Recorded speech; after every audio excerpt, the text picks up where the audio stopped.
వాళ్ళకి higher quality infrastructure, ఇంకా sports, ఇంకా మానసిక ఉల్లాసం, కనీసం ఇవి చేద్దాం. ఇంతవరకు చేస్తే మనందరికీ చిన్నప్పుడు మానసిక ఉల్లాసం లేకపోయినా, క్రికెట్ హాకీ అంటే తెలియకపోయినా మనం బతికాం కదా. ఎందుకంటే కనీసం మనకి విద్య అందింది. మనకి ఆ మేరకన్నా అందితే then the future will be secure. Prosperity పెరిగినప్పుడు, మళ్ళీ అవగాహన పెరిగినప్పుడు, if the society is willing to spend more money for education, put in more resources other than money for education, we can get even higher quality education. Harmonious relationships, all-round development, ఇవన్నీ తర్వాత చూద్దాం.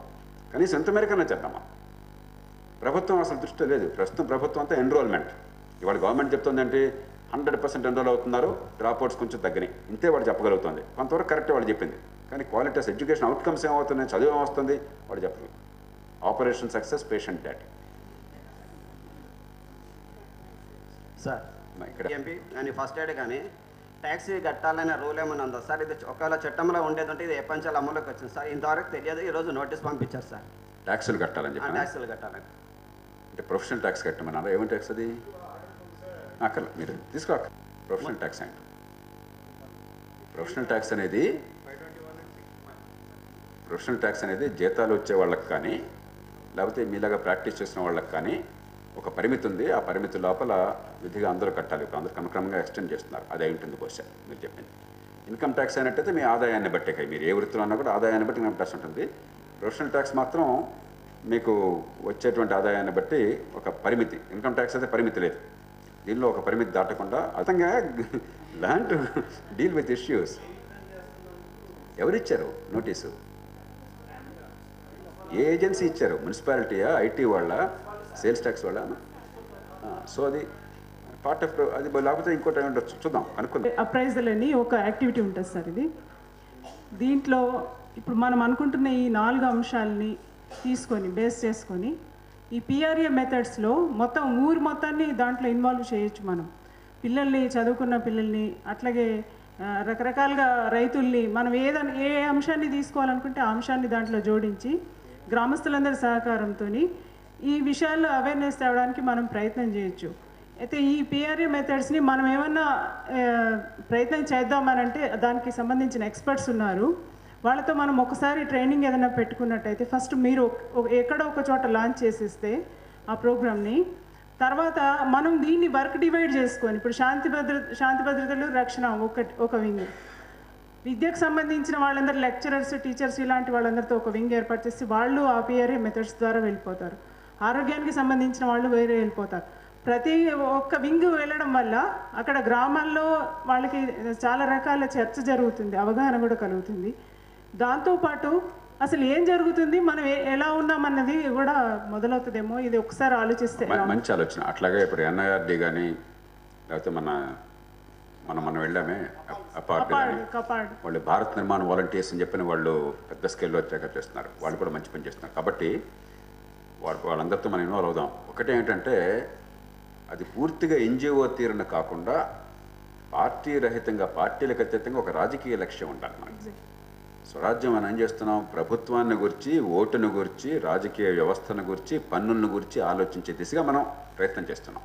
ఆ ఒక్క link మాత్రం ఉండేట్టు చూసుకుంటే మిగతావన్నీ వాళ్ళ నుంచి మనం ఇన్పుట్స్ తీసుకోవచ్చు. మనం అది యాడ్ చేయొచ్చు. మనం ఏది కావాలని అనుకుంటే అది మనం దాంట్లో కలుపుకుంటే సరిపోతుంది. అలాగే చంద్రమౌళి గారు అపార్ట్ డైరెక్టర్ ఉన్నారు, డైరెక్టర్ జనరల్, రిటైర్ అయిపోతున్నాడు కొద్ది నెలల్లో.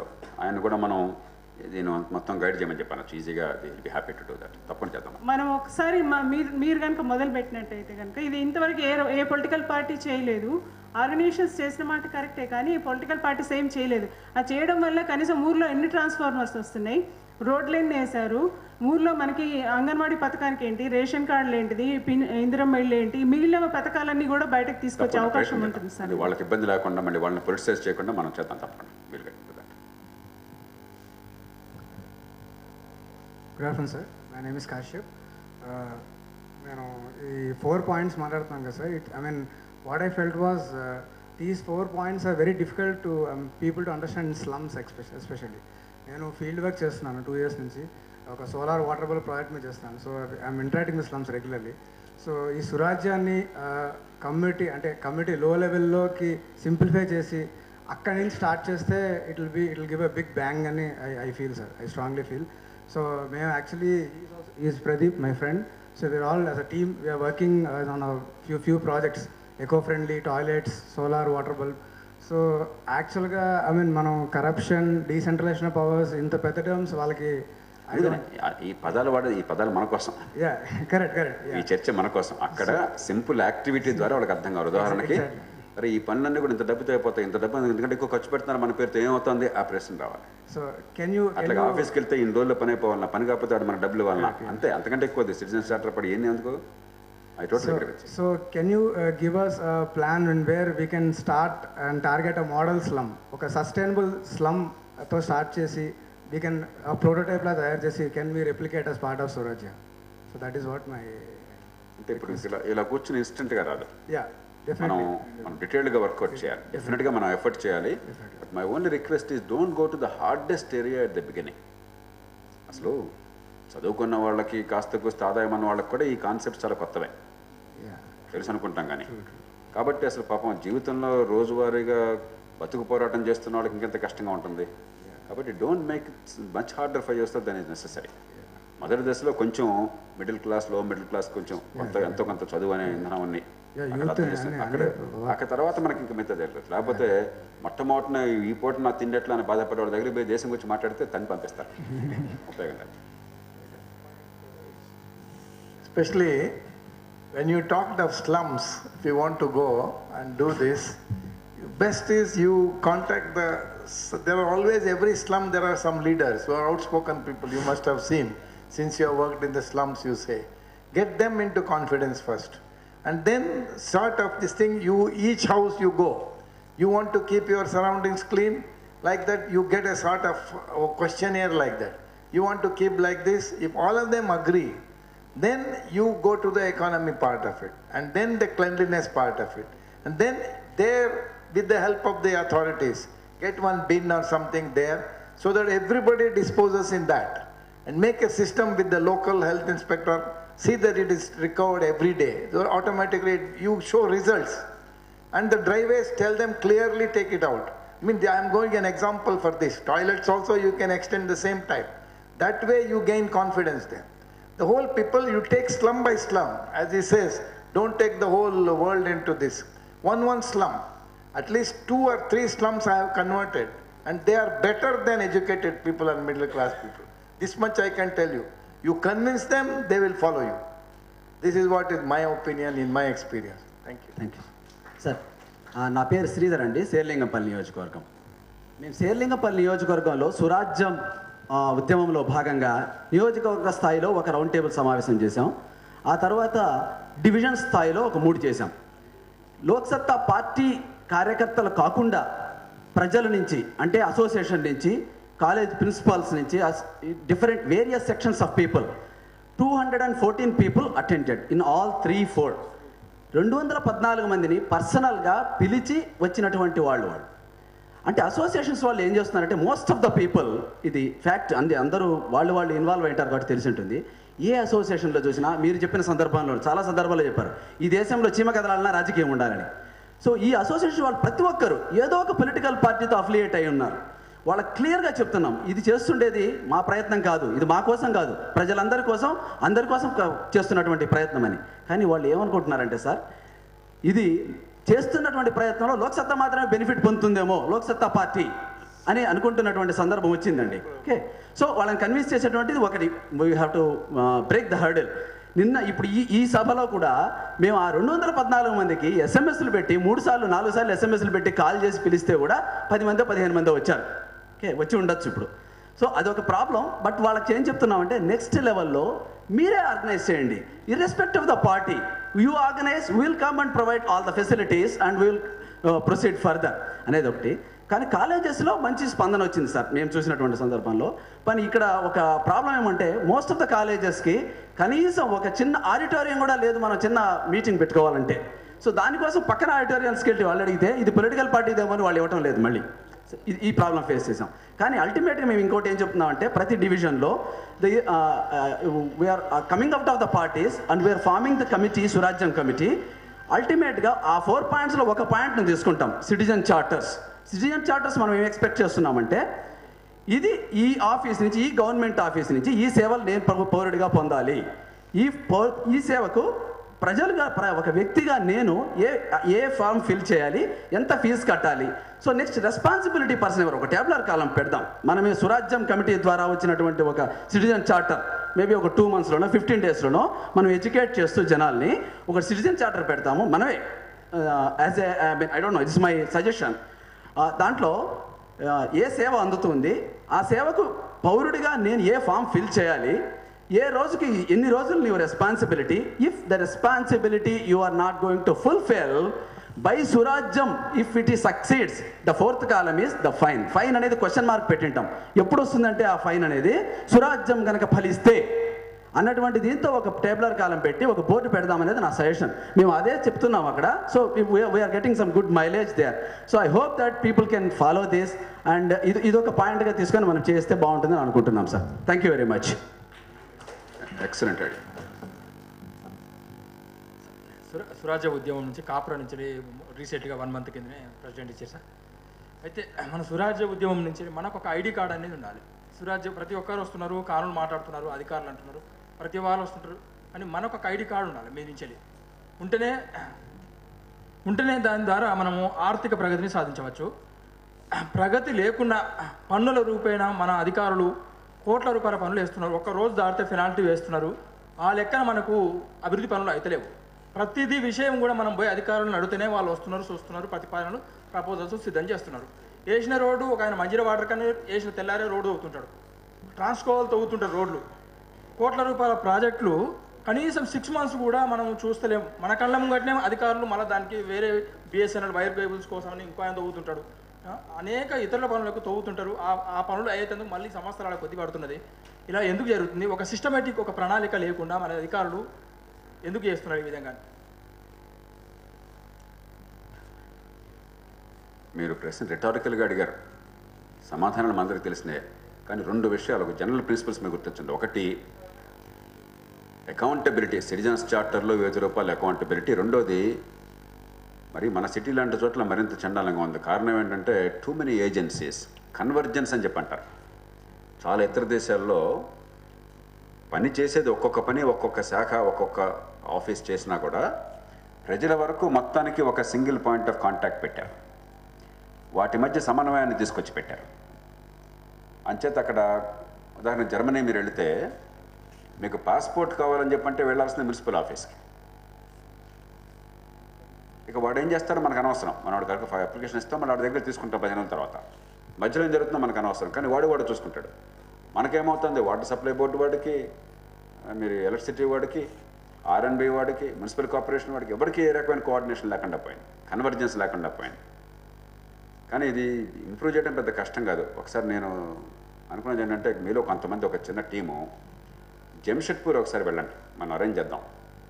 జంషెడ్పూర్ నగరాన్ని టాటాస్ మేనేజ్ చేస్తున్నారు.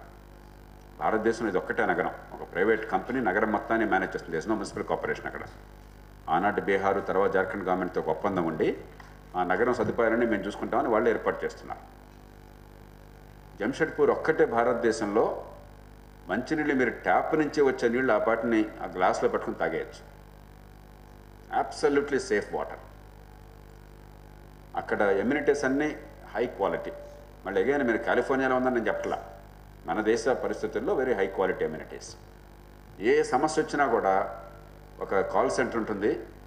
ఒక ఫోన్ కాల్ చేస్తే వాళ్ళు వెంటనే రికార్డ్ చేసుకుని దాన్ని ఎవరు చేశారు, ఫోన్ నెంబర్ ఏంటి, కంప్లైంట్ ఏంటి రికార్డ్ చేసుకుని 26 ఏజెన్సీస్కి వాళ్ళు వివిధ పనులు, స్ట్రీట్ లైటింగ్ చూసేవాడు ఒకటి ఉంటాడు, రోడ్డు చూసేవాడు ఇంకోటి, పార్క్ ఇంకోటి ఉంటాడు, వాటర్ ఇంకోటి ఉంటాడు, అలా రకరకాలుగా వాళ్ళకి వెంటనే పాస్ ఆన్ చేస్తారు కంప్యూటర్ ద్వారా. ప్రతిదానికి టైం యూనిట్స్ పెట్టారు. టైం లోపల పని అయిపోతుంది. ఈ మొత్తానికి ఖర్చు అంతా తెలుసా? జంషెడ్పూర్లో ఇంత క్వాలిటీ పని చేయడానికి పర్ క్యాపిటల్ 2000 రూపీస్ అవుతాం. మనం ఏమంటున్నాం ఇప్పుడు, ఇక్కడ లోకల్ గవర్నమెంట్స్ని లేకపోతే వార్డుని బలోపేతం చేస్తే ఎంత అంటున్నాం? 1800 ఇస్తే చాలా అంటున్నాం. 2000తో పని అయిపోతుంది అక్కడ. కాబట్టి ఈ అమౌంట్ తక్కువ కాదు. నేను అనుకోవటం అసలు మనం కొంతమంది స్వరాజ్యోద్యమం తరపున వెళ్ళి జంషెడ్పూర్లో ముఖ్యంగా సిటీస్ నుంచి కొంతమంది వెళ్ళి ఒక రోజు 2 రోజులు అక్కడ గడిపితే you will have an idea of what is happening. సాధక బతకాలు అర్థం అవుతాయి. దాన్ని మనం ఇక్కడ ఎలా ఇంప్రూవ్ చేయాలని మనకు తెలియక వస్తుంది. దాన్ని ఒక మోడల్గా అసలు అది బాగా ప్రచారం చేసి కనీసం మిడిల్ క్లాస్ కాలనీలు, మిగతా వాళ్ళు జంషెడ్పూర్ అంటే తెలియకపోవచ్చు, కనీసం మిడిల్ క్లాస్ కాలంలో ఇంత డబ్బుతో అక్కడ అంత పని అవుతుంది, మనం ఎందుకు కావట్లేదు దాని ఒక ఫిల్మ్లో చేసి మనం చూపెట్టాం అనుకోండి, that it self will have a tremendous value. మనం దానికోసం ఫైట్ చేస్తామంటే బహుశా అట్రాక్షన్ వస్తుంది. కాబట్టి 2-3 కొంచెం డాక్యుమెంట్ చేయడం సిద్ధపడే వాళ్ళు అక్కడికి వెళితే మనం అరేంజ్ చేద్దాం, విల్ ఫెసిలిటేట్ దట్ విజిట్. ఒకసారి నేనే కొన్ని ఏళ్ల క్రితం చూసి వచ్చాను. ఈ మధ్య కూడా మన వాళ్ళు కొంతమంది వెళ్ళారు. Again they are confirming what is happening there. అంచేత ఇవన్నీ కూడా సిస్టమ్స్ బిల్డ్ చేస్తే పరిష్కారం అయిపోయే సమస్యలు, అవి కాకపోతే అన్ని చెత్తగా ఉండే సమస్యలు. దీనిలో పెద్ద ఏది అసాధ్యమైంది కాదు. సార్ నా పేరు Mohan sir, Nizamabad district Banswada constituency. నేను కానిస్టేబుల్గా డ్యూటీ చేస్తూ ఉన్నాను. తమని నాకు అక్కడ ఒక సందర్భంలో మిమ్మల్ని కలిసినాను. నేను సామాజిక సేవలో భాగంగా గ్రామీణ విద్యార్థులను, క్రీడాకారులను ప్రోత్సహించాలని గేమ్స్ కండక్ట్ చేయడం, ఉత్తమ విద్యార్థులకు మెమోంటోస్ ఇవ్వడం. లాస్ట్ టైం మనం చూసాం మోహన్, గుర్తున్నాం సార్. అయితే ఇలాంటి కార్యక్రమాలు నా సొంత సంవత్సరంలో 1 నెల వేతనం ఖర్చు చేస్తూ ఇలాంటి చలివేంద్రం ఏర్పాటు చేయడం, ఇలా కార్యక్రమాలు చేస్తున్నాను సార్. అయితే గ్రామీణ స్థాయిలో యువతను ప్రోత్సహించాలి, చైతన్యపరచాలని, ప్రేరణ కలిగించాలని ఒక 8 మంది ఎంప్లాయీస్, హెడ్ మాస్టర్స్, లెక్చరర్స్ ఒక టీమ్గా ఏర్పడి మాకు సమయం ఉన్నప్పుడు గ్రామీణ స్థాయిలో వెళ్ళేసి చాటింపు చేసి మన ఇండియన్ ఫ్లాగ్తో ర్యాలీ తీసి యువతను, విద్యార్థులను పోగు చేసి, రైతులను అందరూ పోగు చేసి అక్కడ ఒక 2 hours సెమినార్ ఏర్పాటు చేసి సందేశం చేసి వస్తున్నాం సార్. ఆ స్థాయిలో ఇప్పటివరకు 46 గ్రామాలలో ఆర్గనైజేషన్ ఏర్పాటు చేసి 16,000 మంది విద్యార్థులను సంఘటితం చేయడం జరిగింది సార్. మన జాతీయ క్రీడా దినోత్సవం నుంచి కూడా 45 గ్రామాల నుంచి 2,000 మంది విద్యార్థులు అటెండ్ అయ్యారు సార్. ఇది ఇండియన్ ఫ్లాగ్స్ తీసుకొని ప్రతి గ్రామం నుంచి. అయితే అక్కడ పొల్యూషన్ పరిధిలో ఉన్న తల్లిదండ్రులు లేని పిల్లలకి ప్రతి సంవత్సరానికి ఒక జత బట్టలు ఇవ్వడం, తర్వాత వారికి చేయూతనిచ్చే విధంగా ఇప్పటివరకు కార్యక్రమాలు చేస్తున్నాం సార్. అయితే మీ భావాలు మాకు బాగా నచ్చి ఇక్కడ మీ సమావేశానికి 4 మంచి విషయాలు తెలుసుకుందామని ఇక్కడికి రావడం జరిగింది సార్.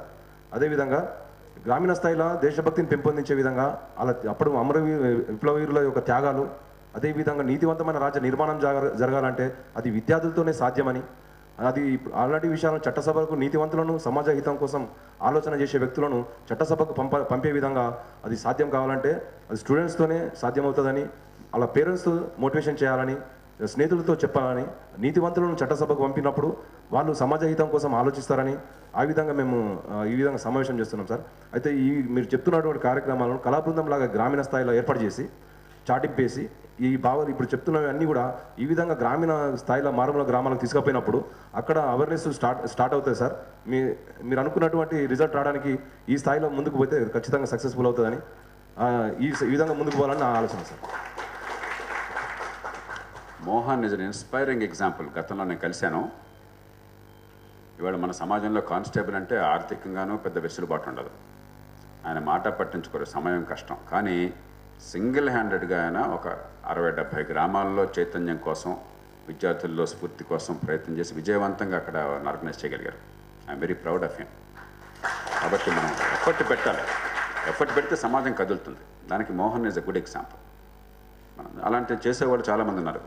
వాళ్ళకి కనుక మనం కొంచెం మీరు చేస్తున్న పనితో పాటు ఈ ఓరియంటేషన్ ఇస్తే మరింత బాగా ఫలితాలు వస్తాయని అర్థమైతే వాళ్ళు బ్రహ్మాండంగా చేసుకుపోతారు. We must learn how to build సైనర్జీస్.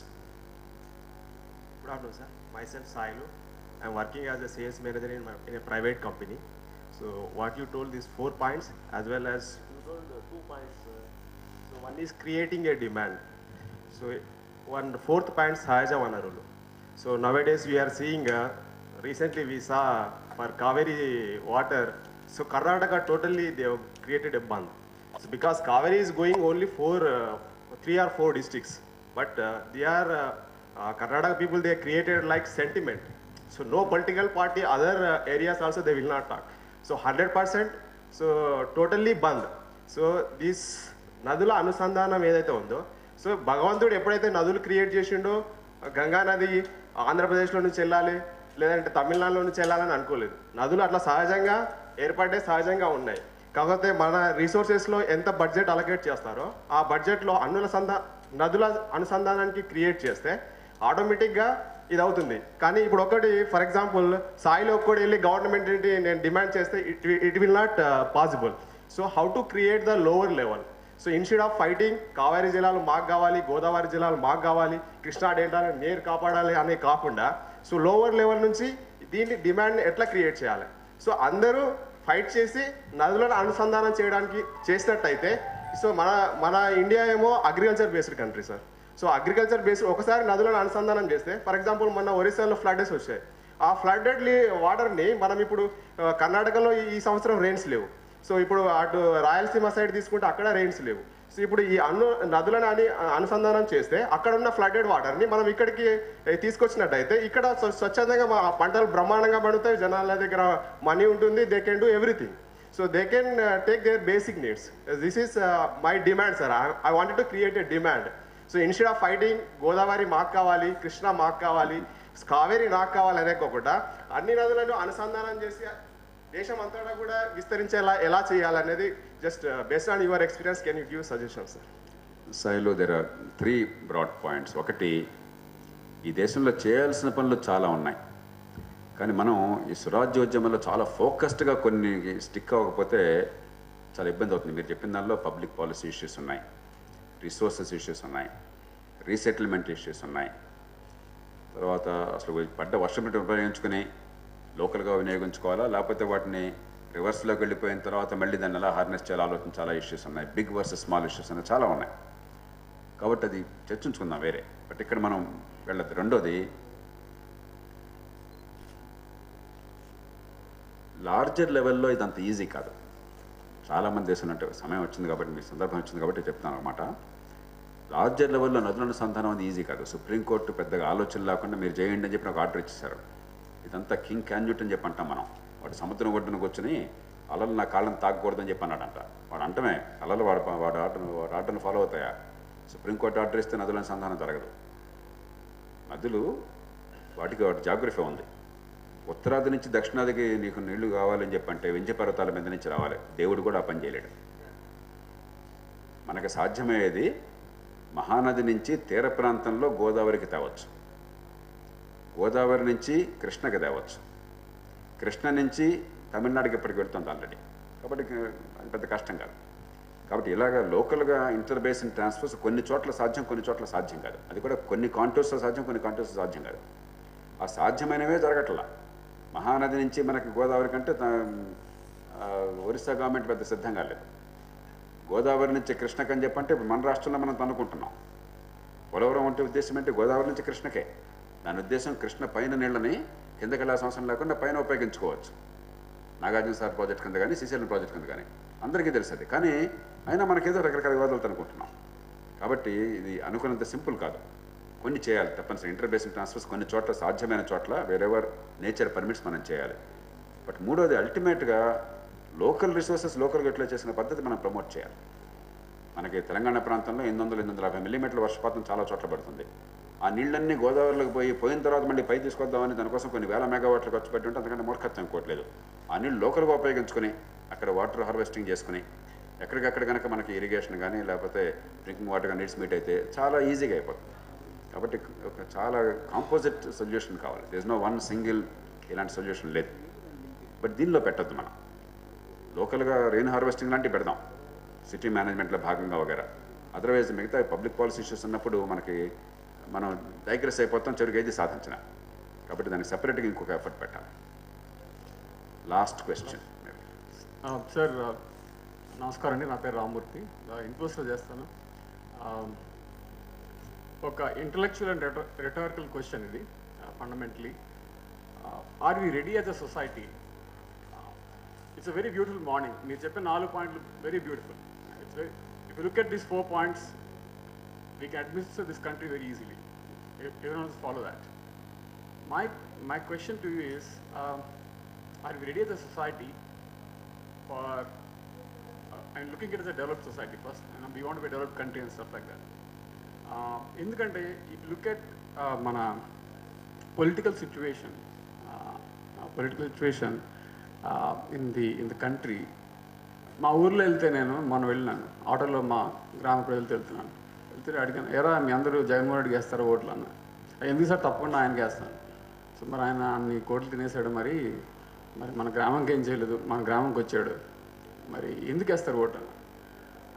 లేదు సార్, ఆయన అరెస్ట్ చేసి వేస్తాను. So criminal justice system extremely corrupt. వాళ్ళకు కూడా, ఊర్లో వాళ్ళకి కూడా తెలుసు ఈయన బయటకు వచ్చేస్తాడు అని. 2014కి ఈయన బయటకు వచ్చేస్తాడు, మేము ఓట్లు వేసేస్తాం. జస్టిస్ పట్టాభిరామారావుని అరెస్ట్ చేసినప్పుడు ఐ ఫెల్ట్ వెరీ డిప్రెస్డ్. అరే ఇంత దారిద్ర్యం ఉంది.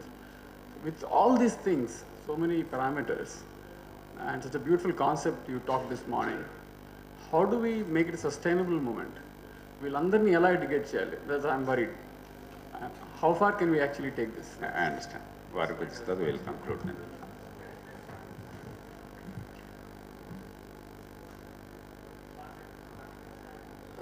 నా పేరు డాక్టర్ సత్యమూర్తి.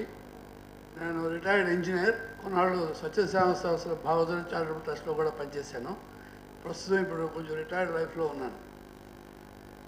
అసలు మీరు ఉపన్యాసం మొదలుపెట్టిన దగ్గర నుంచి కూడా నేను ఆలోచిస్తున్నాను. ఈ విషయాలు 4 కూడా మన వేదోక్తమైనటువంటి శ్లోకంలో ఉన్నాయి. అధనా సధనా సంతు సర్వే సంతు నిరామయ సర్వే భద్రాణి పశ్యంతు మా కశ్చిత్ దుఃఖ భాగ్భవే సర్వే జనా సుఖినో భవంతు లోకా సమస్త సుఖినో భవంతు. ఇది తాలూకు అర్థం ఎగ్జాక్ట్గా ఐడెంటికల్గా అదే. ఏంటి? సర్వే సంతు నిరామయ, ఆరోగ్యంగా ఉండాలి అందరూ. తర్వాత సర్వే సంతు సర్వే భద్రాన్ని పశ్యంతు, ప్రతి ఒక్కరికి భద్రత రక్షణ కల్పించాలి. ఓం శాంతిని కూడా వస్తుంది. శాంతి ఎప్పుడు కూడా మన పాఠంలో అస్తమానం కూడా శాంతి గురించి మనం శాంతి పాఠం చెప్పుకుంటాం. అంచేత ఇవన్నీ కూడా వేదవాక్యాలు. అంటే కొన్ని వేల సంవత్సరాల నుంచి కూడా మనకి ఇవి ఉద్ఘాటన చేస్తున్నారు. ప్రతి కార్యక్రమంలో కూడా మనం దీన్ని ఉచ్చరిస్తూ ఉంటాము. అప్పుడు మాత్రం చాలా వినమ్రంగా వింటాం. కానీ దాని అర్థం తెలియక దాన్ని మన నిత్య జీవితంలో పాటించడానికి అవటం లేదు. దీనికి కాంట్రాస్ట్గా చూసినట్లయితే ప్రతి మన జనాల్లో ఉన్నటువంటి ప్రస్తుతం గమనించవలసిన విషయం ఏంటంటే నైతిక విలువల రాహిత్యం.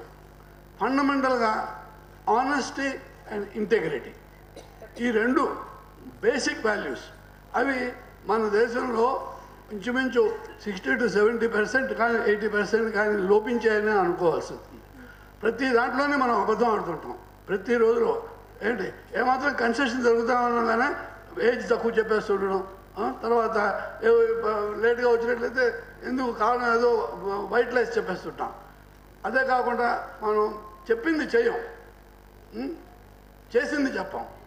ఇది బేసిక్ ప్రాబ్లం. కావాల్సిన ప్రతి ఒక్కరూ కూడా నేను ఎన్నిసార్లు అబద్ధం చెప్పాను, లిటిల్ థింగ్స్లోని చెప్తూ ఉంటాం. ఒకటి.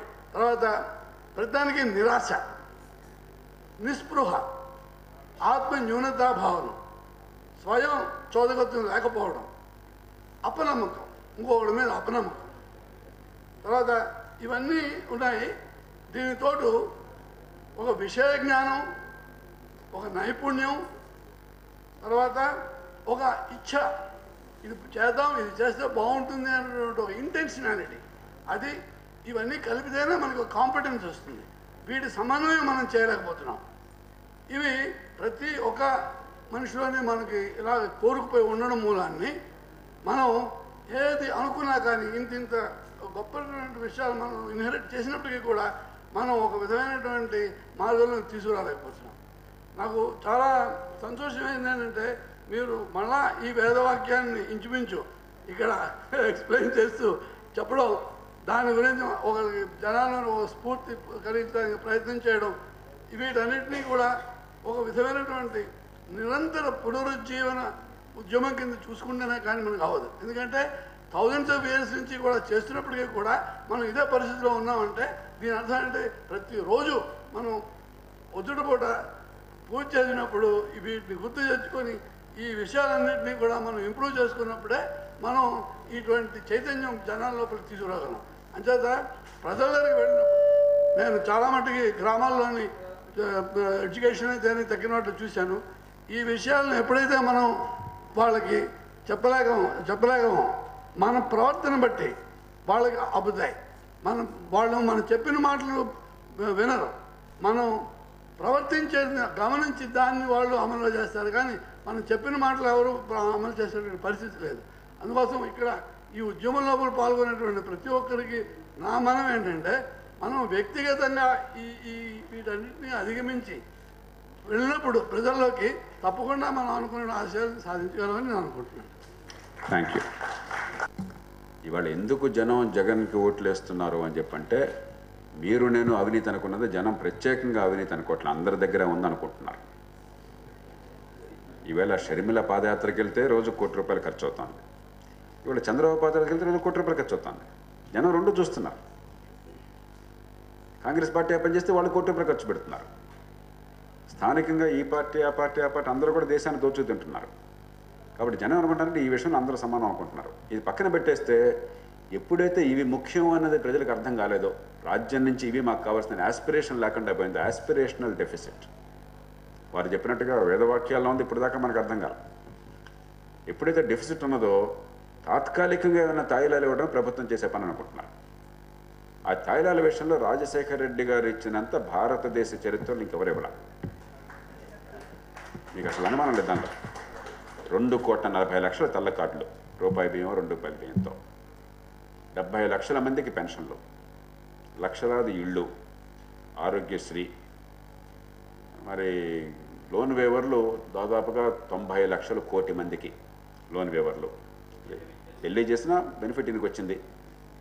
ఇట్లాగా ఈ ఫీ రీఎంబర్స్మెంట్ 40 లక్షల మందికి, ఇట్లా మీరు లెక్కేస్తే ఒక 7-8 కోట్ల బెనిఫిట్స్ వెళ్ళినాయి. ఇవన్నీ తాత్కాలికమే, నీటిలో 190 కోట్ల తాత్కాలికమే. రేపు పొద్దున మన బతుకిట్లా ఉందని చెప్పినది ఆ చర్చ అక్కడి దాకా రావట్లా. ఎందుకని ఇది కాదయ్యా జరగాల్సింది, ఇవి జరగాలని చెప్పి ఎవరైనా చెప్తున్నారు వాళ్ళకి ప్రజలకి.